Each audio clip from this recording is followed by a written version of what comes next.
December 15th, 2022, 4 p.m. CET. It's a wintry, cold afternoon in Berlin. However, here in the lobby of the Radisson Collection Hotel, in the heart of the city, you wouldn't feel it. Guests are lounging on comfortable armchairs and sofas, perhaps enjoying a drink from the atrium bar of the five-star hotel. Their gaze often wanders over the centerpiece of the hotel lobby. Directly above the bar is the world's largest freestanding cylindrical aquarium, the Aquadome.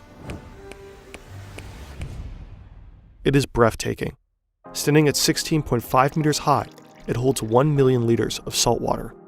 Since its opening in 2003, the aquarium has been home to over 1,500 tropical fish. It has become a popular attraction. The elevator ride through the interior of the aquarium is a highlight for many guests. Often, they even choose rooms with a view of the aquarium. After dinner, they observe the underwater world right from their bed as they fall asleep. But in the early morning hours of the next day, the peaceful slumber comes to an end.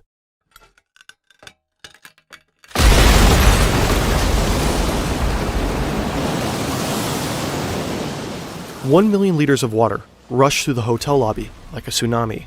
The water masses sweep everything in their path. A hotel employee on the ground floor is pushed through a wall. The salt water crashes through the front of the hotel and pours onto the street outside. It is an absolute miracle that no one died during this incident. Had it happened just hours earlier,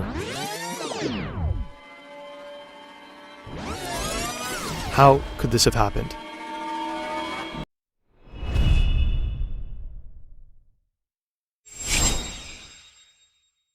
Building a massive aquarium is quite a challenge. Just minutes after the incident, the fire department is on the scene. Somehow, no one died. Only 2 people suffered minor injuries. Then Berlin Mayor Franziska Giffey says in an interview, Wenn das Ganze nicht um 5:45 Uhr passiert wäre, sondern auch nur eine Stunde später, dann müssten wir jetzt wahrscheinlich furchtbare, auch menschliche Schäden hier berichten. Nonetheless, the scale of the devastation is staggering. The force of the rushing water has left a trail of destruction. At least 6 other shops next to the hotel were damaged. Debris was swept onto the street. Nothing remains of the cozy living room atmosphere inside. Instead, there's chaos, destruction, and countless dead fish. Very few have survived the rupture of the aquarium. Those that did are rescued. Immediately, the investigation of the case begins. Why did the Aquadome burst? Unfortunately, there's no surveillance camera aimed at the aquarium. So logically, they speak with the people who were in the hotel at the time. Maybe they saw something. One of them is a 42-year-old hotel employee named Jorge Marin. Marin is on the night shift. Actually, it's not supposed to be his shift today at all. He spontaneously filled in for a colleague. It's a normal Thursday evening. He's sitting on the ground floor of the building, in the back office at the computer, maybe 20 meters away from the aquarium. Then, it's no longer a normal night shift. He hears a loud noise. He gets up and walks towards the lobby to check, but he doesn't get far. Just seconds later, he's completely underwater. The water bursts through a non-bearing wall and drags him with it. He lands in the Lindt chocolate shop right next door, buried under all sorts of delicious debris. He can't move. But he is conscious. He can breathe and calls for help. Every 30 seconds, he tries to attract attention. The fire department arrives and hears his calls. They slowly remove the debris above him until he is freed. On the way to the ambulance, Marin can hardly believe how lucky he was. He just survived the burst of the world's largest freestanding aquarium. On his way out of the chocolate shop, he grabs a piece of candy. Nonetheless, Marin couldn't see what caused the aquarium to burst.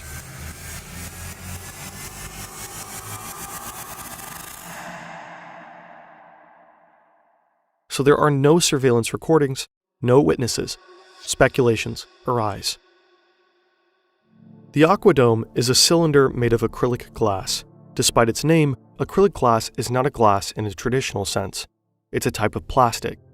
The material is particularly popular for its break resistance. It is considered a construction material that remains stable for a long time. Nonetheless, investigators and the public first suspect material fatigue be the cause of the catastrophe. Was it perhaps an act of sabotage? Did someone damage the aquarium by firing a gunshot? Was there an earthquake, or did movement in the substructure lead to the rupture? Theories range from temperature fluctuations and construction errors to the use of the wrong cleaning spray. The hotel owner, Union Investment, wants to know the exact cause, so they hire acrylic expert Christian Bonten and material examiner Robert Kirchner to get to the bottom of this whole mess. Every single piece of aquarium glass is collected, from the hotel lobby to the street. Bonten and Kirchner start examining the shards. Each piece is photographed, numbered, and sorted by size. The aquadome is not reassembled, but rather unrolled and laid out on the floor in a warehouse in Brandenburg. They reconstruct where each shard was in the aquadome. With this technique, they may be able to find out where the damage began. A gigantic 700-piece puzzle emerges. It occupies an area of 578 square meters and weighs a total of 90 tons. Every professional puzzler knows that you should start with the edges. The experts do the same. They identify the edge pieces mostly based on their thickness. The cylinder wall is thicker at the bottom edge than at the top. This allows them to slowly figure out where each shard once was. This puzzle takes months. Some glass fragments are even examined under a microscope and chemically analyzed. In October 2023, expert Christian Bonten presents their final results. They have 3 possible hypotheses for the damage. When the aquadome was built in 2002, the aquarium was not transported in one piece. The American company, Reynolds Polymer Technology, was hired to build the acrylic tubes. Nobody in Germany has the technology. 15 acrylic panels were manufactured in Colorado and brought to Germany. It was an incredibly complex construction project. Pull it, Willem! Swing right a little bit. Yeah, you swing right now. Okay, now. Down, down, down, down, down, down, down, down, stop! In the future lobby of the hotel, the individual parts were then carefully connected and glued together. How exactly they put the acrylic panels together without visible seams remains a company secret. Then the acrylic is meticulously polished for weeks. As a result, the view of the fish is as clear As looking out your window of your office. After months of work, the construction is finally finished.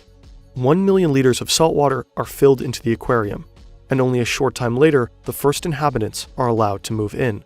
The aquadome is completed. It becomes a popular attraction. Sometimes there are even guided tours. You're now standing in the world's greatest freestanding tank, and the only one with an elevator. The most famous fish in this tank is the small blue fish with a yellow tail fin. This fish is known by almost every child in the world of story from the movie Finding Nemo. It's the pellet surgeon fish. But almost 20 years later, the aquadome is destroyed. It's possible that an adhesive seam came loose in December 2022. Such a huge aquarium, with all of its marine life, naturally requires a lot of work and care. You need to make sure that the water is always at the ideal temperature for the tropical fish, that they're doing well and are being fed. Every day, divers swim in the aquadome and clean the aquarium. The view of the fish always has to stay as clear as the view from your office window. Sometimes, though, it also needs more intensive care. It was noticed that the gaskets at the base were leaking and water was dripping into the lobby. This didn't matter for the stability of the aquadome, but an aquarium still shouldn't drip anyway. Between 2019 and 2020, the aquadome underwent extensive renovation. For this, all the fish were removed from the aquarium and the water was completely drained. But here's the thing. When acrylic absorbs moisture, the surface expands. When it dries out, it shrinks.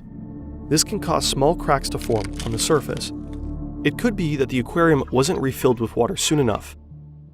This might have caused the wall to dry out, leading to tensions in the acrylic glass that may have caused cracks.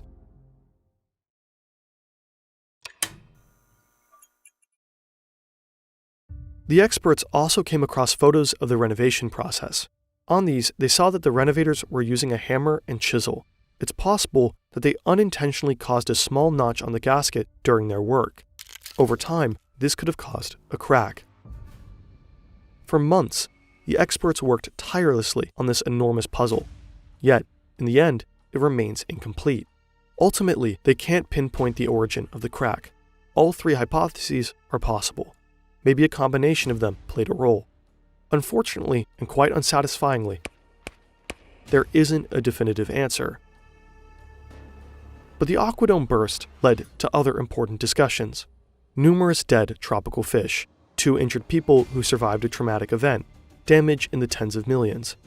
After the disaster, animal welfare organizations criticized keeping tropical fish in giant aquariums. One organization argued that it should not be allowed to use fish as living decorations in the first place. According to NABU, fish are sentient and are highly developed vertebrates that should not be kept behind glass just for our entertainment. Instead of living in their natural habitat, these fish are crammed into a glass tank. PETA even filed a criminal complaint with the public prosecutor's office in Berlin for animal killing. Aquadome isn't the first big aquarium that broke. In 2012, the glass of an open-air shark tank in a shopping mall in Shanghai, China, cracked. The cause was probably a combination of sub-zero temperatures, warm water, and weak material. 16 people were injured. These tragedies might raise concerns about the safety of such huge aquariums, but also fundamentally ethical questions about keeping marine animals in captivity. Should we do that in the first place? Maybe the Aquadome is an opportunity to focus on a more respectful way of dealing with marine life.